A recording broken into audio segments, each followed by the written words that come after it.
닭고기라든지 삼겹살 또는 닭껍질 같은 이제 식품을 많이 오랫동안 드셨는데 맛은 있습니다만은 거기에 포함된 고도의 부화지방산 때문에 어떤 호르몬의 변화 또는 혈중 어떤 남성 호르몬의 변화 이런 문제 때문에 전립선암이 발생이 다른 환자보다는 다른 일반인보다는 전립선암이 발생하는 확률이 높았다고 그렇게 생각이 될 수 있습니다.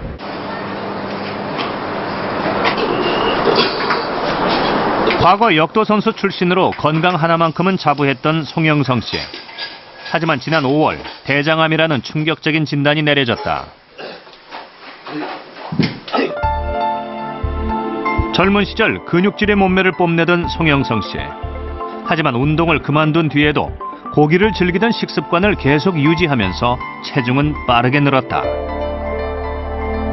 최고 많이 날 때는 한 45살 때, 55살 그 사이에는 몸무게 123kg까지 나왔어요. 최고 많이 날 때. 그리고 허리둘레는 50인치까지 나왔습니다. 50인치. 그래서 팔둘레가 이거 50cm까지 나왔어요. 육류 위주의 식사와 함께 지난 8년간 송영성 씨의 식탁에는 사골국이 빠지지 않았다. 사골국에 대량으로 함유된 지방의 고소한 맛과 별다른 반찬 없이도 맛있게 먹을 수 있다는 이유 때문이었다. 이게 다 사골이에요. 사골이고 이거를 하여튼 거의 하루에 2번씩은 먹어요. 잡숴요. 그래가지고 뭐 그것도 내가 가주는 것도 아니고 본인이 당신이 다 가요. 밤새도록 들락날락 하면서 한 3일 가나 봐요. 그래서 그렇게 잡숴요. 지방의 과다 섭취는 우리 몸을 오작동시킨다.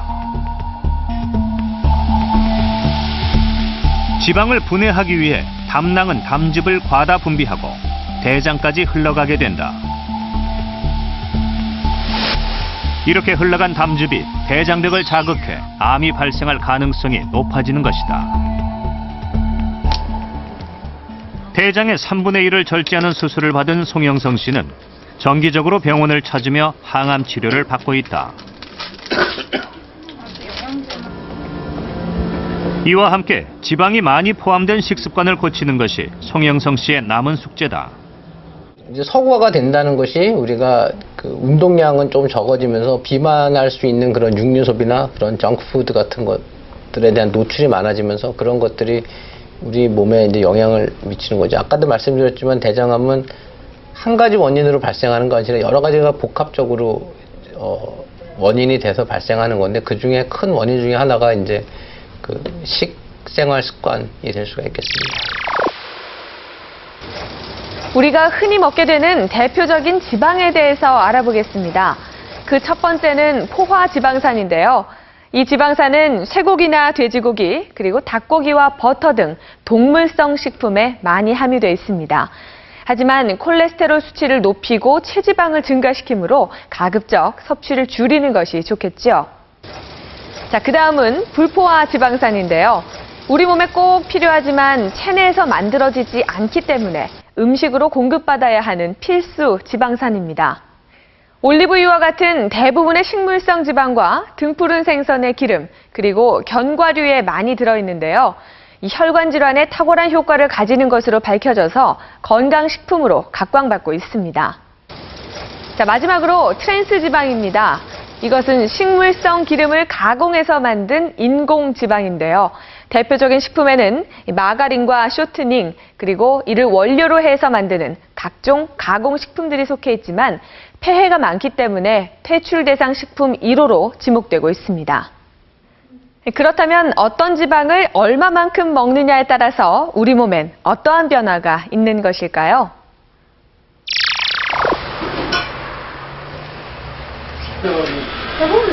점심시간, 김미양 씨는 동생이 운영하고 있는 치킨 가게에서 식사를 한다. 오늘의 메뉴는 삼겹살. 아침을 먹지 않은 김미양 씨의 첫 식사다.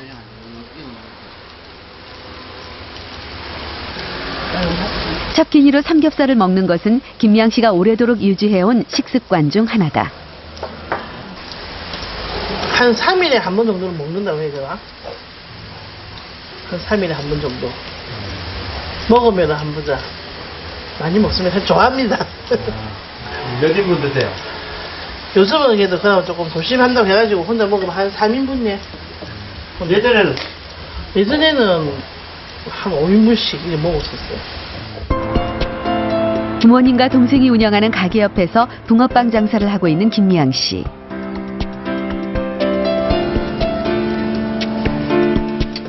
푸짐하게 점심 식사를 했지만 입이 궁해진 김 씨는 또다시 붕어빵을 집어들었다.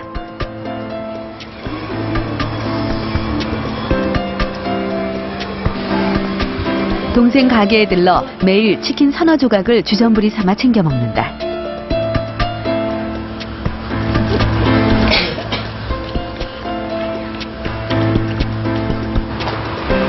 반면 운동은 거의 하지 않고 있다. 가까운 거리조차 오토바이를 이용하는 김미양 씨. 살이 찌니까 힘들었어. 걷는 거 싫어해.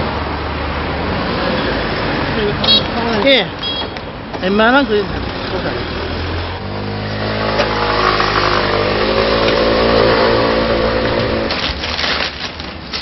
멈출 수 없는 식탐 때문에 혼자 힘으로는 살을 뺄 수 없는 상태. 궁여지책으로 의술도 빌려보았다. 살 빼려고 하는 건 병원에 가서 약물 하는 주사 맞고 이런 것도 많이 해봤어요. 근데 딱 하는 그 순간뿐이고 그거 딱 끊어버리면 또 찌는 거라. 딱 뭐 약 먹고 하는 그 순간뿐이래. 한약을 먹든 신약을 먹든.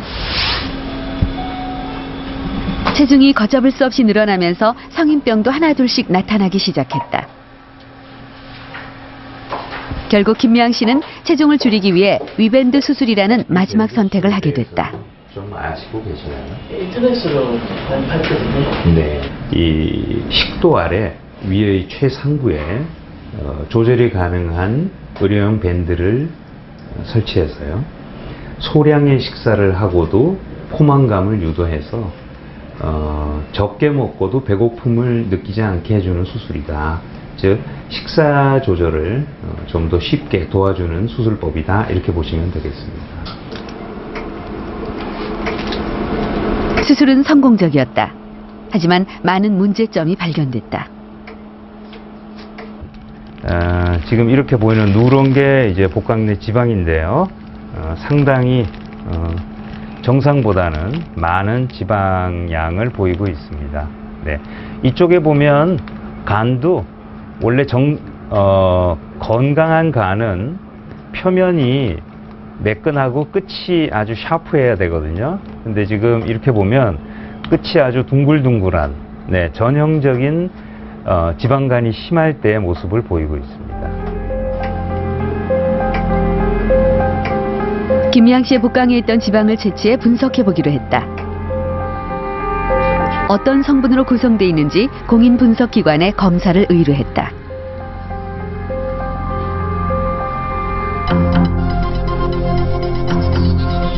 검사 결과 일반인들의 지방 조성 비율보다 EPA와 DHA가 현저히 낮게 나타났다.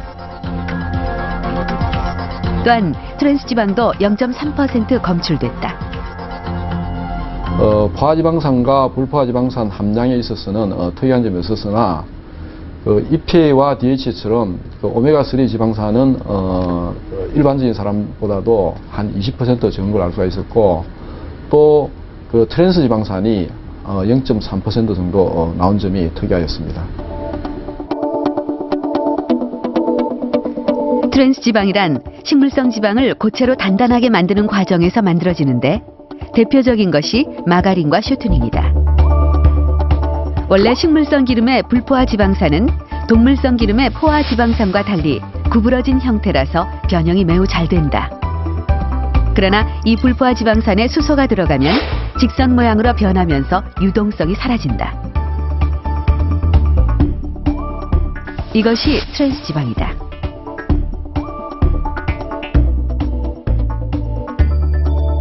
트랜스지방은 전자레인지 팝콘, 냉동 피자 등 패스트푸드에 많이 사용되는데 음식을 오래 보존하면서도 고소한 맛을 내게 해준다.